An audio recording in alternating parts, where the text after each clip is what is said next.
खबर यह है कि देशबंदी के बावजूद, लॉकडाउन के बावजूद कोरोना कंट्रोल नहीं हो रहा है। जी हां, देश में कोरोना के मरीजों का आंकड़ा अब 49,391 तक पहुंच गया है। देश में अब तक 1,694 लोगों की मौत कोरोना की वजह से हो चुकी है। कोरोना संक्रमण में महाराष्ट्र अभी भी सबसे आगे है और यहां कोरोना मरीजों की संख्या 15,525 पर पहुंच गई है। अब तक महाराष्ट्र में कोरोना से 617 लोगों की मौत हो चुकी है। मुंबई में भी कोरोना के मामले तेजी से बढ़ रहे हैं और यहां कोरोना मरीजों की संख्या 9,945 हो गई है, जबकि मौत का आंकड़ा 387 पर पहुंच गया है। मुंबई में पिछले 24 घंटे में 26 लोगों की मौत हो चुकी है। दिल्ली की बात करें तो यहां कोरोना मरीजों की संख्या 5,104 पर पहुंच गई है, जबकि मरने वालों का आंकड़ा 64 तक पहुंच गया है।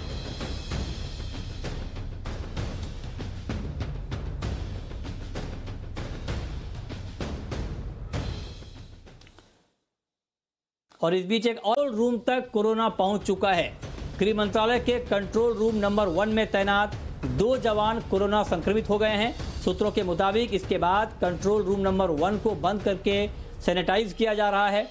बताया जा रहा है कि दोनों संक्रमित जवान 55वीं और 243वीं बटालियन से जुड़े हुए थे और दोनों ही कंट्रोल रूम में कोरोना से जुड़े मामलों की निगरानी कर रहे थे।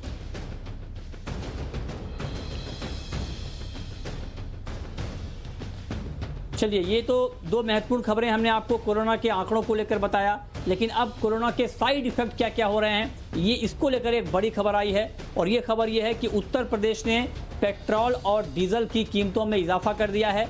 इसके साथ ही शराब के दाम भी बढ़ा दिए गए हैं। पेट्रोल की कीमतों में 2 रुपये और डीजल की कीमतों में 1 रुपये की बढ़ोतरी की गई है। वहीं देसी शराब में 5 रुपये, अंग्रेजी शराब में 180 ml पर 10 रुपये, 180 ml से 500 ml तक 20 रुपये और 500 ml से ऊपर 30 रुपये तक की बढ़ोतरी की गई है।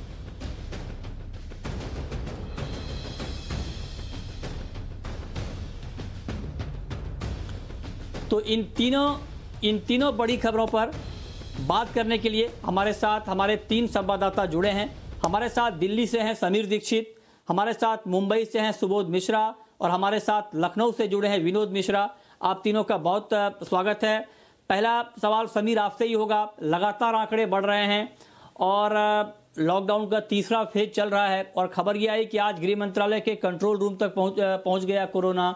तो क्या कुछ ग्राउंड पर हो रहा है, क्या तैयारियां आगे के लिए हो रही हैं, इस पर काबू पाने के लिए क्या कुछ नया अपडेट है इसको लेकर?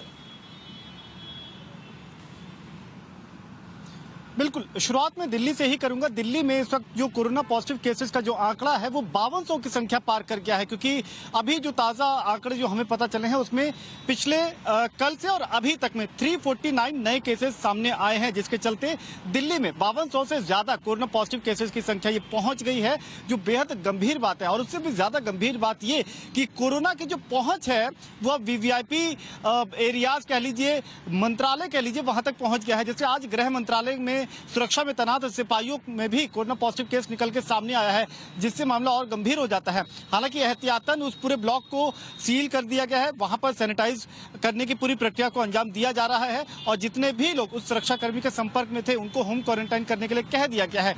लेकिन ये सिर्फ फौरी कदम हो सकता है, लेकिन अगर आप दिन ब दिन देखें तो दिल्ली में कोरोना पॉजिटिव केसेस की संख्या में लगातार इजाफा होता जा रहा है। पिछले 24 घंटे की अगर हम बात करें तो 206 नए मामले आए हैं और अभी तक में कुछ और नए मामले जुड़ने के साथ ही आंकड़ा जो है वो 5200 को पार कर गया है। ऐसे में राज्य सरकार की तमाम कोशिशें जो है वो सफल साबित नहीं हो रही हैं और इस पर भी अब चिंता इस बात की है, क्योंकि राज्य में जिस तरीके से शराब बिक्री के लिए दुकानों को खोला गया और सोशल डिस्टेंसिंग की तमाम धज्जियां उड़ाई गई, तो ऐसा माना जा रहा है कि जो पूरी लड़ाई है कोरोना के खिलाफ उसको एक तगड़ा झटका लगा है और ऐसे में आने वाले वक्त में पॉजिटिव केसेस की संख्या में और इजाफा हो सकता है। इसको लेकर के कई एक्सपर्ट अपनी राय भी दे रहे हैं। बात सिर्फ दिल्ली की ही नहीं, उतनी स्थिति चिंताजनक पड़ोसी राज्य यानी कि उत्तर प्रदेश की भी हो गई है। शुरुआत में नोएडा से करूंगा, क्योंकि नोएडा दिल्ली से सटा हुआ है। यहां पर भी 13 नए मामले सामने आए हैं। कुल मामला नोएडा में 192 तक पहुंच गया है और उत्तर प्रदेश में कोरोना पॉजिटिव केसेस की संख्या 2900 का आंकड़ा पार कर चुके हैं। नोएडा में एक गंभीर बात यह है कि जैसे आपने बताया कि मुंबई के धारावी इलाके में जैसे बहुत ज्यादा दर्जनों पॉजिटिव केस रोजाना आ रहे थे, और अब ऐसे ही नोएडा में भी सेक्टर 8 में जो स्लम है या जो झुग्गी झोपड़ी है वहां पर भी लगातार 5 से 10 नए पॉजिटिव केसेस आने के चलते नोएडा प्रशासन में हड़कंप मचा हुआ है। और उस धारावी जैसी स्थिति नोएडा में ना हो जाए, इसके लिए एक मास्टर प्लान तैयार किया है, जिसमें पूरे इलाके को न केवल सील किया गया है, मेडिकल कैंप लगाए जा रहे हैं, जो संक्रमित है और जो जिन पर संदेह है उनको अलग अलग किया जा रहा है, रेगुलर टेस्टिंग वगैरह की जा रही है। लेकिन इन सब के साथ में अब आप एक चीज ये भी देखें कि राज्य सरकारें चाहे दिल्ली हो या उत्तर प्रदेश अब कोशिश ये कर रही है कि अर्थव्यवस्था को पटरी पर लाया जाए। और मृत्युंजय, जहां से आपने ये बात कही थी कि पेट्रोल और डीजल और यहां तक कि शराब की कीमतों में इजाफा हुआ है उत्तर प्रदेश का, तो लब्बो लबाब कुल मिलाकर के यही है कि अब उत्तर प्रदेश में अर्थव्यवस्था को पटरी पर लाने के लिए सरकार जो है बड़े कदम उठा रही है, कड़े कदम उठा रही है, जिसकी मार आप देखेंगे कि लोगों की जेब पर पड़ेगी। लेकिन राज्य सरकार का तर्क यह है कि इनके पास इस तरीके के अलावा और कोई चारा बचता नहीं है। और ये जो दो बड़े कदम हैं, यानी कि 1 रुपए पेट्रोल पर, 2 रुपए डीजल पे जो बढ़ोतरी की गई है, साथ ही देशी शराब पे 5 रुपए और मीडियम और प्रीमियम शराब पर 20 रुपए से लेकर के 400 रुपए तक का जो इजाफा किया है, सरकार को उम्मीद है कि इससे तकरीबन 2070 करोड़ का अतिरिक्त राजस्व प्राप्त होगा। ये जो अतिरिक्त कमाई है ये सरकार के लिए बहुत जरूरी है उत्तर प्रदेश में, ताकि आने वाले महीनों में अर्थव्यवस्था को पटरी पर लाया जाए। जी ओके जी, चलिए ठीक है समीर, आऊंगा आपके पास। हमारे साथ सुबोध भी जुड़े हैं। सुबोध, मुंबई में कोरोना मरीजों की संख्या 9,945 पर पहुंच गई है। क्या ग्राउंड सिचुएशन है? क्या कुछ बात आपकी हो रही है सरकारी अधिकारियों से? क्या कह रहे हैं, क्यों मामले कम नहीं हो पा रहे हैं? और ये जो मामले बढ़ रहे हैं ये किस तरह के मामले हैं? क्या ये गंभीर मामले हैं या ये बहुत ही नॉर्मल मामले हैं? क्या क्या इंफॉर्मेशन है आपके पास? बिल्कुल मृत्युंजय जी, मैं आपको बता दूं कि जिस तरह से महाराष्ट्र में और खासतौर से महाराष्ट्र में भी अगर मुंबई की बात की जाए, तो जिस तरह से मामले बढ़ रहे हैं वो काफी गंभीर जो है सिचुएशन की तरफ इशारा कर रहे हैं। आपको सबसे पहले मैं बता दूं कि आंकड़े क्या बता रहे हैं। आपको मैं बता दूं, महाराष्ट्र में 15,000 से भी ज्यादा, करीब 15,525 जो है मरीजों की संख्या होगी संक्रमित की, जिनमें से सिर्फ 24 घंटे के अंदर, आप समझिए 24 घंटे के अंदर 984, मतलब तकरीबन 1000 के आसपास मरीज जो हैं 24 घंटे के अंदर ही इनरोल हुए हैं। इनमें से मैं आपको बता दूं कि करीब इनमें मौतें जो है पिछले 24 घंटे में 34 मौतें हो चुकी हैं, तो टोटल आप समझिए कि करीब 617 मौतें सिर्फ महाराष्ट्र में हुई हैं।